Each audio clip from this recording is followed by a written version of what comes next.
¿Quiénes tienen a Agustina y a Holmes? La red se los comió. Advertencia de ficción. Esta es una obra de ficción.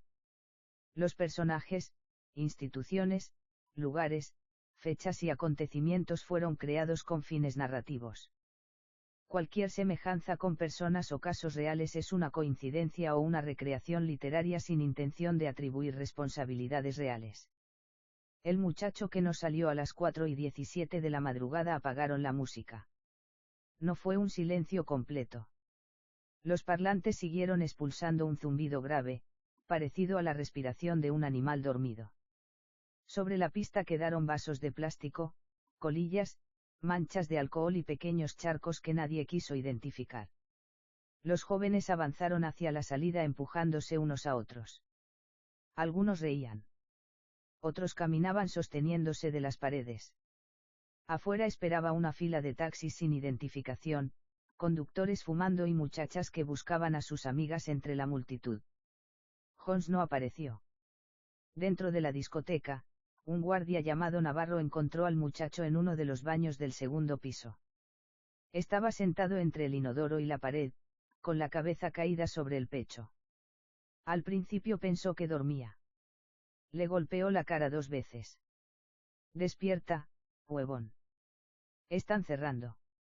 Holmes no respondió. Navarro acercó 2 dedos a su cuello. Sintió algo débil o creyó sentirlo. No estaba seguro. Abrió la puerta y llamó al encargado. El administrador llegó sin correr. Era un hombre bajo, de cabello perfectamente peinado, que vestía una camisa blanca sin una sola mancha a pesar de haber pasado toda la noche entre borrachos. ¿Qué tomó? No sé. ¿Quién le vendió? No sé. El administrador observó a Holmes durante varios segundos. Después miró el reloj. No llamen a nadie. Navarro entendió inmediatamente. No era la primera vez. Entre los dos levantaron al muchacho. Sus pies arrastraron agua sucia, papel higiénico y vómito. Lo sacaron por un pasillo de servicio que conducía a la cocina y luego a una puerta metálica situada detrás del local. En el estacionamiento esperaba una camioneta gris. El conductor no preguntó el nombre del joven. Solo abrió la parte trasera. ¿Está muerto? Todavía no. Entonces llévenlo al hospital. El administrador lo miró con desprecio. ¿Quieres que lleguen los médicos, encuentren la droga y después vengan los fiscales? Mételo. Holmes fue dejado sobre una lona negra. Su brazo quedó colgando fuera del vehículo. Navarro tuvo que doblárselo para cerrar la puerta. Antes de partir, el conductor preguntó, ¿qué hacemos con él? Lo mismo de siempre. La camioneta abandonó el estacionamiento mientras los últimos clientes todavía se despedían en la entrada principal. Nadie reparó en ella. Nadie vio que uno de los zapatos de Holmes había quedado junto a un contenedor de basura. A las 5:12 de la madrugada, su madre despertó sin razón aparente. Miró el teléfono que estaba sobre su velador y sintió una presión insoportable en el pecho. No había llamadas. Marcó el número de su hijo. El teléfono de Holmes sonó dentro de una bolsa de plástico, en la oficina del administrador de la discoteca. El hombre observó la pantalla iluminada. Mamá. Esperó hasta que dejara de sonar. Después retiró la tarjeta, partió el teléfono en 2 y lo arrojó dentro de un balde lleno de botellas rotas. Los que limpiaban la noche la camioneta tomó una ruta secundaria. El conductor se llamaba Lucho, aunque nadie dentro de la organización conocía su verdadero apellido. Trabajaba retirando cajas de alcohol, equipos robados y, algunas noches, personas que dejaban de respirar dentro de los locales. A su lado viajaba Navarro. El guardia miraba constantemente hacia atrás. Seguro que no está vivo. No importa. ¿Cómo que no importa? Lucho siguió conduciendo. Si está vivo, puede hablar. Si está muerto, puede ser examinado. Para nosotros es el mismo problema. La ruta estaba vacía. A ambos lados del camino crecían árboles altos y oscuros.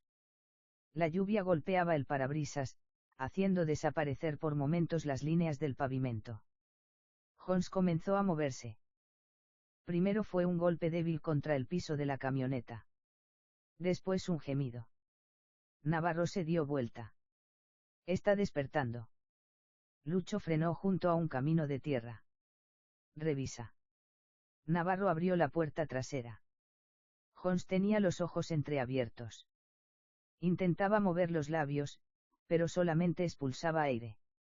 Extendió una mano y alcanzó a sujetar la manga del guardia. Ayúdame, susurró. Navarro quedó inmóvil. Durante un segundo recordó que el muchacho podía ser su hermano menor. Recordó las veces que había visto jóvenes inconscientes en los baños y había permitido que sus amigos se los llevaran.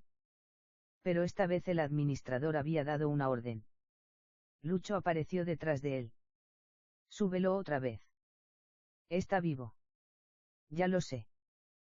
Podemos dejarlo en una posta. Lucho se acercó hasta quedar frente a Navarro. Escúchame bien. Si lo llevas, preguntarán dónde estuvo. Le sacarán sangre. Encontrarán lo que vendieron esta noche. Después revisarán las cámaras, las cuentas y las llamadas. ¿Sabes quién irá preso primero? Navarro no respondió. Tú, continuó Lucho. No el dueño. No los vendedores.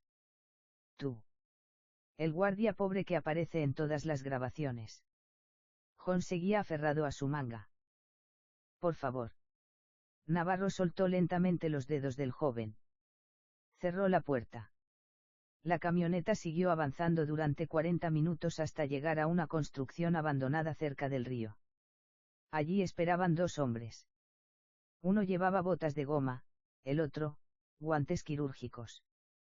Sacaron a Holmes y lo dejaron sobre una mesa metálica. Uno de los hombres abrió sus párpados. Este todavía tiene pulso. Lucho encendió un cigarrillo. Entonces esperen. Navarro observó el lugar. En una esquina había mochilas, chaquetas, documentos y teléfonos. Objetos pertenecientes a personas que, oficialmente, nunca habían pasado por allí. ¿Cuántos han traído? Preguntó. Nadie respondió. Holmes respiró durante casi una hora. Cada vez con mayor dificultad. Navarro permaneció sentado al otro lado de la habitación, escuchándolo luchar por aire. Nadie le dio agua. Nadie llamó a una ambulancia. Nadie intentó reanimarlo. Cuando el muchacho dejó de moverse, uno de los hombres revisó nuevamente su cuello. Ahora sí. Le quitaron la ropa, guardaron sus documentos en una bolsa y envolvieron el cuerpo en plástico. ¿Dónde lo llevan? No necesitas saberlo. Su familia lo va a buscar. El hombre de los guantes levantó la vista. Todas las familias buscan al principio. El negocio había comenzado 5 años antes. Al principio eran solamente 3 vendedores que recorrían discotecas ofreciendo pastillas y pequeñas bolsas de polvo.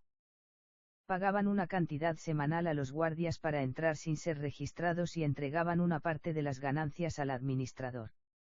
Pronto descubrieron que dentro de un local podían vender en una noche lo mismo que en una semana completa en las calles. La música ocultaba las conversaciones. La oscuridad ocultaba los rostros.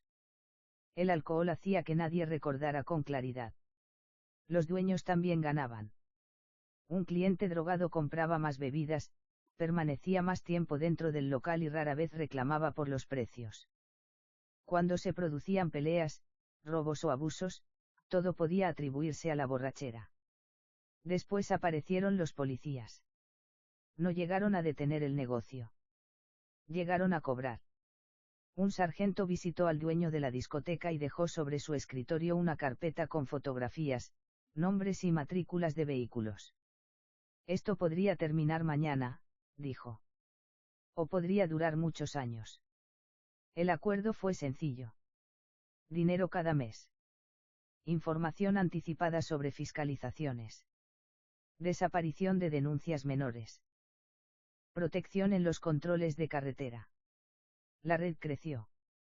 Se incorporaron funcionarios municipales que renovaban permisos, inspectores que ignoraban salidas de emergencia bloqueadas y médicos dispuestos a escribir causas de muerte ambiguas cuando algún cuerpo aparecía lejos del local. Las muertes no estaban consideradas en el plan. Eran errores. Dosis mezcladas. Corazones demasiado débiles. Clientes que combinaban alcohol, medicamentos y sustancias desconocidas. Cada muerto costaba dinero. Había que moverlo, limpiar el lugar, eliminar grabaciones y pagar silencios. Por eso el dueño repetía siempre la misma instrucción: vendemos droga, no cadáveres. Sin embargo, con el tiempo, hacer desaparecer cuerpos se convirtió en parte de la operación. La primera vez improvisaron. La segunda cometió errores. A la quinta ya existía un procedimiento. Si alguien caía inconsciente, los guardias evitaban que sus amigos se acercaran. Decían que el joven había sido expulsado o que había abandonado el local por otra puerta. Si todavía respiraba, lo llevaban a una bodega hasta que recuperara la conciencia o muriera. Si fallecía, llamaban a Lucho. Los teléfonos eran destruidos. Las cámaras se borraban. Las pertenencias se distribuían en distintos lugares para crear pistas falsas. Algunas víctimas aparecían en caminos rurales. Otras eran abandonadas cerca de ríos. Unas pocas jamás eran encontradas. Cada desaparición era convertida en una historia individual. Un joven deprimido. Una muchacha que escapó con su pareja. Un estudiante que tenía problemas familiares. Un trabajador que probablemente se marchó del país. La red comprendió que la mentira más efectiva no era inventar una gran conspiración. Era ofrecer muchas explicaciones pequeñas. Cuando Jones desapareció, el procedimiento se puso en marcha antes de que amaneciera. Un policía llamó a la discoteca. La madre está preguntando. Dile que salió con amigos. ¿Qué amigos? Cualquiera. Invéntalos. Van a revisar las cámaras. Las cámaras dejaron de funcionar a medianoche. ¿Y los empleados? Nadie lo vio. El policía guardó silencio. Esto va a costar más. El dueño sonrió. Todos cobraban más cuando había una familia desesperada. Los padres a las 9 de la mañana, los padres de Jones llegaron a la discoteca. La puerta principal estaba cerrada. En la fachada permanecían pegados los afiches de la fiesta de la noche anterior, mujeres sonriendo, vasos levantados y letras brillantes prometiendo una experiencia inolvidable. La madre golpeó durante varios minutos. Finalmente apareció el administrador. Mi hijo estuvo aquí. Le mostró una fotografía. El hombre apenas la miró. Anoche entraron cientos de personas. Sus amigos dicen que lo vieron dentro. Entonces pregúnteles a ellos. No volvió a la casa. A veces los jóvenes se van a otro lugar. El padre dio un paso adelante. Queremos ver las cámaras. No funcionan. Queremos hablar con los guardias. Ya se fueron. ¿A qué hora cerraron? No recuerdo. La madre observó los zapatos del administrador. En la suela derecha había barro oscuro, aunque la entrada del local estaba completamente pavimentada. ¿Usted sabe algo? El hombre sonrió con cansancio. Señora, su hijo es adulto. Quizás simplemente no quiere que lo encuentren. Esa frase la acompañaría durante años. En la comisaría les dijeron que debían esperar. En el hospital no había registros. En la morgue tampoco. Durante las primeras 24 horas, los padres recorrieron calles, terminales y plazas. Pegaron fotografías en postes y preguntaron a taxistas, vendedores nocturnos y personas que dormían bajo los puentes. Al segundo día encontraron el zapato. Estaba junto a un contenedor situado detrás de la discoteca. La madre lo reconoció inmediatamente. El cordón estaba roto y la suela tenía una mancha rojiza. Lo llevaron a la policía. El funcionario que los atendió sostuvo el zapato con 2 dedos. Puede ser de cualquiera. Es de mi hijo. ¿Tiene alguna marca? La madre señaló una pequeña costura que ella misma había reparado semanas antes. Es de Holmes. El policía guardó el objeto dentro de una bolsa corriente, sin sellarla ni registrar la hora. 2 días después, el zapato desapareció de la comisaría. El funcionario aseguró que nunca lo había recibido. Los padres volvieron a la discoteca. Esta vez encontraron las paredes recién pintadas, los baños lavados con cloro y una nueva cámara instalada sobre la puerta trasera. Un guardia joven se acercó a ellos cuando el administrador no estaba mirando. Su hijo estuvo aquí, susurró. La madre sintió que las piernas dejaban de sostenerla. ¿Lo viste salir? El guardia miró hacia el interior. No salió por adelante. ¿Por dónde? No puedo hablar. Por favor. Soy su madre. El muchacho bajó la mirada. Pregunten por una camioneta gris. Antes de que pudieran obtener más información, otro guardia lo llamó desde la entrada. Al día siguiente, el joven renunció. Una semana después abandonó la ciudad. Años más tarde, cuando un periodista logró encontrarlo, negó haber trabajado alguna vez en aquella discoteca. Agustina Larred habría continuado funcionando durante décadas si aquella noche Agustina no hubiera entrado al local. Era hija del general más influyente de la zona. Tenía 22 años, estudiaba arquitectura y detestaba que la acompañaran escoltas. Aquella noche salió con 3 amigas y pidió que nadie informara a su padre dónde estaría. Los vendedores no sabían quién era. Para ellos, Agustina era otra joven con dinero. Uno de ellos se acercó mientras bailaba y le ofreció una pastilla. Ella rechazó la propuesta. Minutos después, cuando dejó su vaso sobre una mesa para ir al baño, alguien vertió una sustancia dentro. No querían matarla. Querían que consumiera. Querían que perdiera el control, comprara más alcohol y, cuando despertara, creyera que todo había sido consecuencia de una noche excesiva. Pero Agustina comenzó a convulsionar cerca de las 3 de la mañana. Sus amigas gritaron pidiendo ayuda. Los guardias la separaron. Está borracha. Nosotros nos encargamos. Llamen una ambulancia. Ya viene una. No habían llamado a nadie. Agustina fue llevada a la oficina del segundo piso. El administrador cerró la puerta y ordenó aumentar el volumen de la música. La joven respiraba con dificultad. Sus labios estaban pálidos y sus ojos se movían sin reconocer a quienes la rodeaban. ¿Quién le vendió? Preguntó el administrador. Nadie respondió. Uno de los guardias encontró su identificación dentro del bolso. Al leer el apellido, se quedó inmóvil. Tenemos un problema. El administrador le arrebató el documento. Por primera vez en años, perdió la compostura. Llamen al médico. El médico de la red llegó 15 minutos después. Revisó a Agustina sobre un sofá manchado. Necesita un hospital. No puede ir. Entonces va a morir. Haz algo. No soy un mago. Agustina abrió los ojos y pronunció una sola palabra: papá. El administrador caminaba de un lado a otro. Si aparece en un hospital, investigarán el local. Si muere, su padre destruirá la ciudad buscándola. Entonces que no aparezca. Todos lo miraron. Incluso el médico. ¿Sabes lo que estás diciendo? Sé perfectamente lo que estoy diciendo. Agustina murió a las 3:48. La música continuó sonando hasta las 4:30. Sus amigas fueron expulsadas por la puerta principal. Les dijeron que Agustina había salido antes con un hombre. La joven fue envuelta en una cortina negra.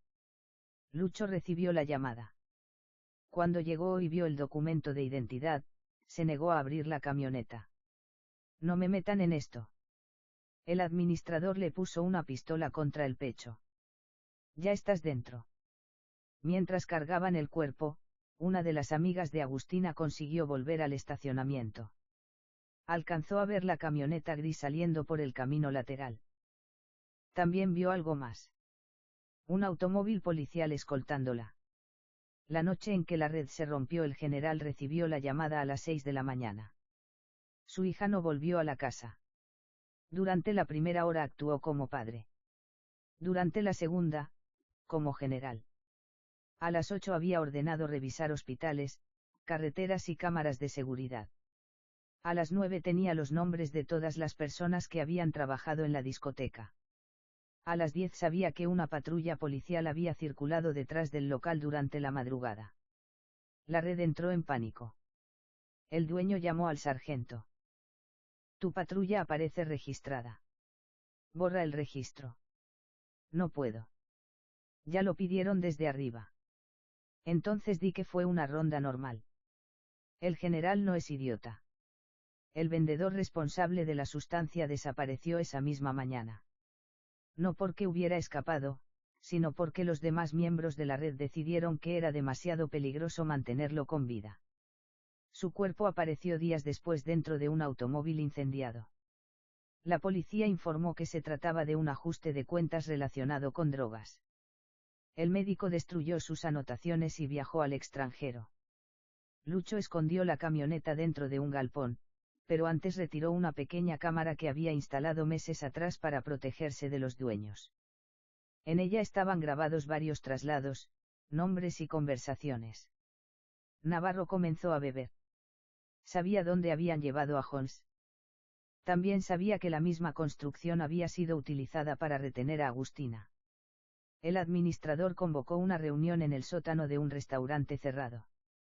Asistieron el dueño del local, 2 policías, un abogado, un funcionario municipal y un hombre al que nadie presentó.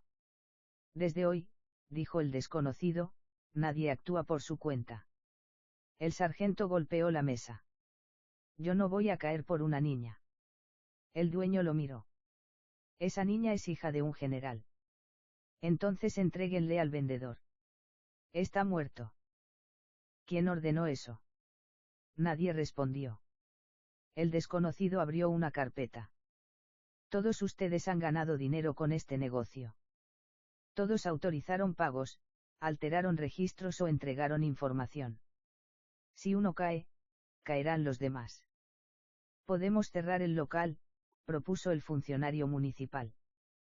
Cerrar el local no hará aparecer a la hija. ¿Dónde está el cuerpo? El dueño miró a Lucho. Él lo sabe. Lucho negó lentamente. Me dieron una dirección. Cuando llegué, ya se lo habían llevado.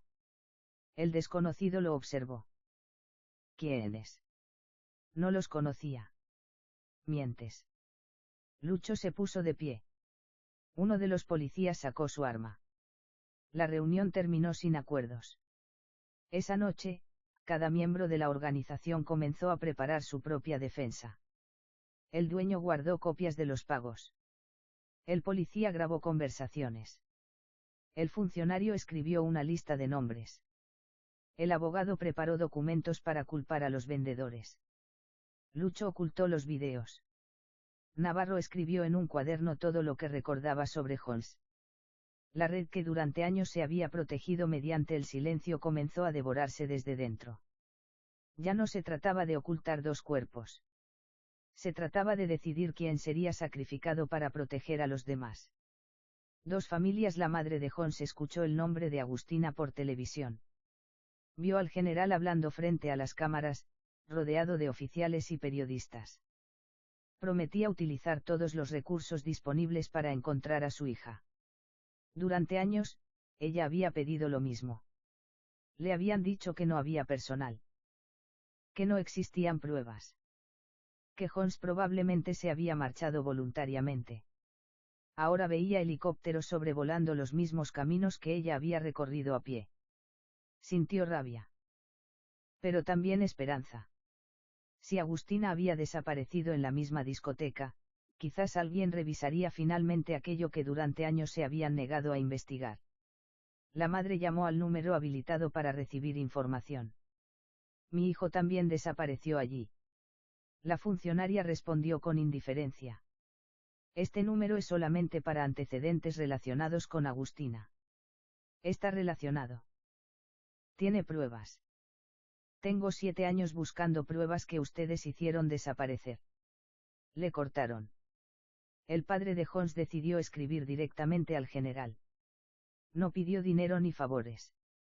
Solamente envió una carpeta con declaraciones, fotografías, nombres de guardias y una copia del registro de una camioneta gris vista la noche de la desaparición. La carta llegó al despacho. El general la leyó solo. Por primera vez comprendió que el caso de su hija podía no ser excepcional. Había otros jóvenes. Otros padres. Otras noches. Pidió los expedientes.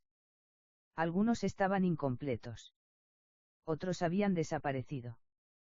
En varios aparecían los mismos policías. La misma discoteca. El mismo médico. La misma explicación: consumo voluntario, abandono del hogar o accidente sin intervención de terceros. El general reunió a sus hombres de confianza. Quiero saber quién protegió este negocio. Uno de los oficiales evitó mirarlo. Mi general, puede que encuentre nombres que no le gusten. No me importa. Puede que algunas decisiones hayan sido tomadas para proteger instituciones. El general cerró la carpeta. Mi hija no es una institución. El oficial guardó silencio. Es precisamente por eso que debe tener cuidado. Aquella noche, el general recibió una fotografía bajo la puerta de su casa. Agustina aparecía saliendo de la discoteca por la puerta trasera, cargada por 2 hombres. En el reverso había una frase escrita a mano: deje de buscarla o encontrará más muertos que respuestas. La red se los comió. Los padres de Holmes y el general se encontraron en secreto. No hubo saludos afectuosos. La madre dejó sobre la mesa el zapato de reemplazo que había comprado para conservar el par incompleto de su hijo. A nosotros nos dijeron que se fue, explicó. Después dijeron que estaba deprimido. Después que quizá había cruzado la frontera. Cada año inventaron una historia diferente. El general observó la carpeta. ¿Por qué nadie investigó esto? ¿Por qué nadie quería encontrarlo? El padre de Holmes extendió una lista. Había 27 nombres. Jóvenes desaparecidos, muertos por supuestas sobredosis o encontrados en caminos rurales después de asistir a locales nocturnos. Creemos que son más, dijo. Estos son solamente los casos que pudimos relacionar. El general leyó lentamente. Reconoció apellidos de familias que alguna vez habían pedido ayuda. Personas que él mismo había derivado a oficinas inferiores sin volver a pensar en ellas. ¿Qué quieren de mí? La madre respondió: que haga por todos lo que está haciendo por su hija. El general bajó la mirada. En ese momento comprendió la verdadera dimensión de la red. No estaba formada solamente por traficantes, dueños de discotecas o policías corruptos. También estaba construida con indiferencia. Con autoridades que no leyeron expedientes. Con funcionarios que aceptaron explicaciones fáciles. Con personas poderosas que solamente reaccionaron cuando la víctima perteneció a su propia familia. No puedo prometer que encontraremos a los culpables, dijo. Entonces encuentre los cuerpos. El general apretó los puños. Lo intentaré. Pero ya era tarde. Horas antes, Navarro había sido encontrado muerto dentro de su casa. El cuaderno en el que escribió todo lo relacionado con Holmes había desaparecido. El galpón donde Lucho ocultaba la camioneta ardió durante la madrugada. El médico murió en un supuesto accidente automovilístico antes de regresar al país. El administrador de la discoteca vendió sus propiedades y desapareció. El sargento fue trasladado. El dueño del local aseguró no conocer a ninguno de ellos. Cada vez que la investigación se acercaba a una respuesta, alguien moría, huía o cambiaba su declaración. Años después, los expedientes continuarían abiertos. No habría condenados. No existiría una versión definitiva. Algunos cuerpos serían encontrados sin permitir reconstruir completamente sus últimas horas. Otros permanecerían enterrados en lugares que solamente conocían hombres ya muertos. Las familias seguirían reuniéndose cada aniversario. Encenderían velas. Mostrarían fotografías. Repetirían nombres para impedir que el tiempo terminara de borrarlos. Y siempre regresarían a la misma pregunta: ¿quiénes tienen a Agustina y a Holmes? La respuesta nunca estaría en una sola persona. No fue únicamente el vendedor. No fue únicamente el dueño. No fue solamente el policía que borró un registro, el médico que modificó un informe o el funcionario que cerró una carpeta. Fue la red completa. Una red creada para vender drogas y ganar dinero. Una red que nunca planeó las muertes, pero que aprendió a ocultarlas. Una red que, para sobrevivir, hizo desaparecer cuerpos, pruebas, testigos y recuerdos. Los muertos jamás fueron el negocio. Fueron el problema que la red decidió borrar. Y cuando las familias intentaron recuperar la verdad, descubrieron que la verdad también había desaparecido. La red se los había comido. Última crónica de Thomas. Nunca creí en los monstruos. Durante años pensé que los monstruos eran hombres aislados, enfermos, ocultos en una casa, en una parcela, en una carretera sin luz. Pensé que tenían rostro, nombre, root, domicilio, antecedentes. Pensé que si uno investigaba lo suficiente, si encontraba la prueba correcta, si hacía la pregunta adecuada, el monstruo terminaba apareciendo. Me equivoqué. El monstruo no era un hombre. Era una oficina. Era un parte policial mal escrito. Era una cámara que dejó de grabar justo esa noche. Era una carpeta que nadie encontraba. Era un fiscal que pedía paciencia. Era un político sonriendo en la radio mientras recibía dinero por debajo de la mesa. Era un funcionario menor haciendo el trabajo sucio por miedo, por deuda o por ambición. Era una institución completa diciendo: estamos investigando, cuando en realidad ya habían decidido no encontrar nada. Hace 20 años esta zona se llenó de desapariciones. Madres golpeando puertas. Padres recorriendo quebradas. Hermanos pegando fotografías en postes que al otro día amanecían arrancadas. La prensa vino una semana, 2 como máximo. Después se fueron. Dijeron que no había novedades. Dijeron que las víctimas quizás se habían ido por voluntad propia. Dijeron muchas cosas. Pero nunca dijeron la verdad. La verdad era más sucia. Había cuerpos cambiados de lugar. Evidencias borradas. Testigos asustados. Policías que llegaban tarde a propósito. Vehículos oficiales vistos donde no debían estar. Gente de bajo rango obedeciendo órdenes de hombres que jamás firmaban nada. Y arriba, mucho más arriba, políticos financiados por la misma oscuridad que fingían combatir. Todo estaba conectado. No por una gran conspiración perfecta, sino por algo peor, la costumbre. La costumbre de mirar hacia otro lado. La costumbre de proteger al conocido. La costumbre de archivar lo incómodo. La costumbre de esperar a que las familias se cansaran.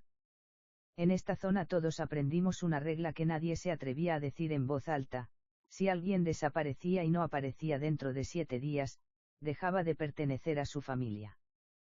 Pasaba a pertenecer al sistema. Y el sistema no buscaba personas. Buscaba cómo borrar rastros. Durante 20 años escribí sobre esto. Publiqué nombres, fechas, mapas, relaciones, pagos, declaraciones contradictorias. Me llamaron exagerado, resentido, conspiranoico, viejo periodista buscando atención. Me cerraron puertas. Me quitaron fuentes. Me siguieron autos sin patente. Me ofrecieron dinero. Me ofrecieron silencio. No acepté. Creí que eso me hacía fuerte. Pero uno nunca entiende el verdadero tamaño del horror hasta que la fotografía pegada en el poste lleva la cara de alguien de su propia sangre. El 7º día dejé de esperar llamadas. Dejé de creer en comunicados. Dejé de preguntar si la institución estaba haciendo su trabajo. Porque ya sabía la respuesta. La institución no había fallado. La institución había funcionado exactamente como fue diseñada para funcionar en este lugar: lenta para las familias, rápida para los poderosos, ciega para los culpables y feroz para quien se atreviera a mirar demasiado. Hoy escribo esta crónica no para pedir justicia. La justicia llegó tarde, si es que alguna vez salió de su casa. Escribo para dejar constancia. Para que cuando vuelvan a decir que alguien se fue, escapó, andaba en malos pasos o seguro aparecerá, alguien recuerde estas palabras. No todos los desaparecidos se pierden. A algunos los esconden. A otros los borran. Y a los que no aparecen dentro de 7 días, no se los traga la tierra. Se los devoran las instituciones.